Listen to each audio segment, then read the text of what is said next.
Bonjour, cher ami qui nous suit sur cette chaîne Regarde la présence. Coucou Caroline. Eh bien, nous voilà réunis toutes les deux et avec vous aujourd'hui pour évoquer le thème de l'attente, cette attente chronique dans laquelle nous sommes en permanence. Et Caroline a plein d'idées sur le sujet, je vais la laisser démarrer. Oui, cette attente qui nous coupe de ce bonheur de l'instant présent. Et on le sait intellectuellement, il faut vivre au présent, les il faut, yaka, faucon, on les connaît bien. Mais pour autant, c'est plus facile à dire qu'à réaliser. Et j'avais envie aujourd'hui, oui, de vous partager combien nous avons été programmés, en fait, depuis notre plus tendre enfance, à vivre dans cette attente chronique que plus tard sera mieux que maintenant. Et ça a commencé vraiment même avec l'école. Dès qu'on a été mis à l'école, où ça nous a coupé de nos rythmes biologiques naturels. Il a fallu attendre pour dormir, attendre pour bouger, attendre pour manger, attendre pour aller en récréation. Et ce temps extérieur qui nous a été imposé, ce temps linéaire, nous a coupé de nos instincts profonds, de nos ressentis profonds. Et je me rends compte à quel point moi-même, j'ai pu poser des questions à mes enfants ou à des enfants d'amis qui engrammaient encore plus cette notion d'attente quand on disait aux enfants, alors, t'es content, c'est bientôt les vacances. Ou alors, qu'est-ce que tu voudras faire plus tard? Et ensuite, ben, moi, dans ma vie, on te disait aussi, passe ton bac d'abord. Donc, il fallait attendre le bac. Après, bon, moi, j'ai fait donc une prépa vétérinaire avec beaucoup d'anxiété pour ma part, avec l'attente de vais-je avoir ce Saint Graal de ce concours tant redouté ou est-ce que ma vie va devoir prendre un tout autre chemin que ce à quoi j'ai consacré 3 ans entiers de ma vie pour obtenir ce Graal, cette entrée dans l'école, une nouvelle attente. Après, on attend le diplôme. On peut attendre d'être en couple, attendre d'avoir une famille, d'avoir une maison. Et cette attente, oui, qui prend aujourd'hui aussi un nouveau regard avec toi qui nous écoute et qui a une ouverture spirituelle, puisque sinon tu ne serais pas sur cette chaîne avec nous. Et il y a une attente qui est bien un petit peu vicieuse, je trouve, qui est l'attente de nous perfectionner, qui est l'attente d'être moins en colère, d'être plus résilient, l'attente de ressentir moins de frustration parce qu'on est des spirituels, donc on devrait toujours être parfait. Et ça, c'est le piège vraiment de l'ego spirituel. Mm. Et il y a une autre attente, c'est que ceux qui canalisent et nous font des prophéties sur des extraterrestres, sur des événements sociétaux se produisent. Et aussi qu'on ait des politiques qui soient intègres, par exemple, mais ça change à l'extérieur. Mm. Bon, la liste est longue et l'idée, c'est vraiment de vous aider, de t'aider à prendre conscience, en fait, que cette attente, elle se loge vraiment dans tous les secteurs de nos vies et qu'elle nous coupe de notre souveraineté puisque elle nous amène à penser qu'un élément extérieur ou un élément futur, mais qui est extérieur puisqu'il ne dépend pas de nous, va nous apporter un plus grand contentement. Et en fait, la souveraineté, c'est vraiment découvrir cette voie du chevalier qui remet à chaque instant son ouvrage pour être à l'écoute de son état intérieur, l'accueillir pleinement et juste prendre l'instant comme il est. C'est ce que disent toutes les personnes qui, comme nous, proposent ce regard de la présence, ce regard de la non-dualité qui est que le bonheur est un état intérieur qui ne dépend pas des conditions extérieures et qui ne dépend pas non plus de notre état intérieur. C'est-à-dire qu'on peut être au fond du puits et pour quand même être dans la joie, parce qu'on est dans Mm. l'accueil de ce qui est. Et on ne cherche pas le Voilà. confort, mais l'accueil, l'accueil, l'accueil. Mm. Merci Caroline, ça fait penser au... Il y a des témoignages sur les prisonniers dans les couloirs de la mort, par exemple aux États-Unis, des choses comme ça qui sont résilients, qui sont magnifiques. Et j'ai une anecdote qui est assez inspirante et qui s'éclaire d'un nouveau jour avec avec tes propos. C'est que j'ai été voir mon fils qui va être bientôt papa. Et donc, j'ai essayé de voir avec lui. Il habite loin, en fait, à 10 heures de route de chez moi. Et donc, j'ai essayé de voir avec lui à quel moment, après la naissance, je pourrais venir les voir, etc. Et puis, il m'a dit, mais en fait, tu sais, pour moi, je peux pas, là. De toute façon, je vais te dire, pour l'instant, ça n'existe même pas.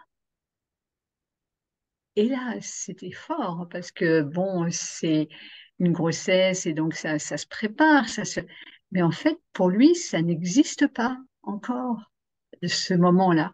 Et j'ai été bluffée. Et c'est vrai que parfois, j'ai l'impression de ne pas être tout à fait dans le même monde que lui. Et là, j'ai bien compris, c'est ce qu'on a déjà dit dans d'autres vidéos, c'est cette notion du temps radiant, en fait. C'est-à-dire que on est là tous les deux, on est dans la présence, ok, on prévoit qu'à un moment je vais venir, mais est-ce que ça va être dans un mois ou dans 6 mois? En fait, nul ne le sait, et c'est parce que ce qui existe pour le moment, c'est ce qu'on est en train de vivre. Et vraiment, c'est puissant de voir qu'il y a des êtres déjà qui vivent ce temps radiant, et c'est vrai que peut nous-mêmes le contacter par moment. Et puis, bah, sur d'autres choses comme ça, comme en plus, pour moi, c'est ma première expérience de grand-mère. Alors, je suis un peu au taquet. Ben non, en fait, tu lâches. En fait, ce qui compte, c'est pour l'instant ce qui se passe là. Et c'est vrai que c'est merveilleux. Donc, c'est effectivement, on parlait tout à l'heure du temps linéaire. Hein, c'est beaucoup ça qui fait cette tension, en fait, de l'attente. C'est-à-dire que tant qu'on est dans cette croyance qui a été créée par l'homme pour s'adapter en fait du temps qui se déroule, eh bien, à partir de là, effectivement, on va être dans l'attente, dans un mois, dans une semaine, dans une heure, alors que effectivement, quand on est dans le temps radiant de la présence, eh bien, tout est là à chaque instant et on n'a qu'à rester les mains ouvertes, le cœur ouvert et puis à vivre, vivre ce qu'il y a à vivre. Alors, je sais que avec mon fils, c'était un bel exercice justement de comment, moi, ce que je lui ai amené, c'est comment tout de même programmer au sens. Je lui ai dit, en fait, on programme pas. Je lui ai dit juste, on expose un désir. Donc, je lui ai dit, voilà, pour moi, mon désir, ça serait de voir le bébé quand il est assez petit, parce que voilà, j'aime beaucoup les tout petits bébés. Et en même temps, si c'est pas ça, eh ben, ça sera quand il aura 6 mois, un an, peu importe. Et c'est la différence entre, pour moi, programmer et exprimer en même temps son désir en tant qu'humain. Bah, ah ouais, moi j'aimerais bien ça, mais en même temps de lâcher tout de suite pour voilà parce que ce garçon est un très bon révélateur de la pression en fait qu'on se met avec le temps. Et effectivement, j'ai par moi-même expérimenté que la plus grande source de stress, je me demande si c'est pas l'unique source de stress, en fait, c'est la question du temps. C'est-à-dire qu'il y a toujours des temporalités qu'on se met ou qu'il faut respecter. Et ça nous presse. Alors, ça nous détourne de notre axe, en fait. Voilà, effectivement, beau sujet que cette question de l'attente, surtout dans une période où le monde est en phase d'écroulement. Alors, ça va durer combien de temps? Hein? Combien de temps ça va aller jusqu'où, enfin, etc., etc. Et donc, mais c'est pas le tout d'en avoir conscience, c'est déjà une première étape, hein.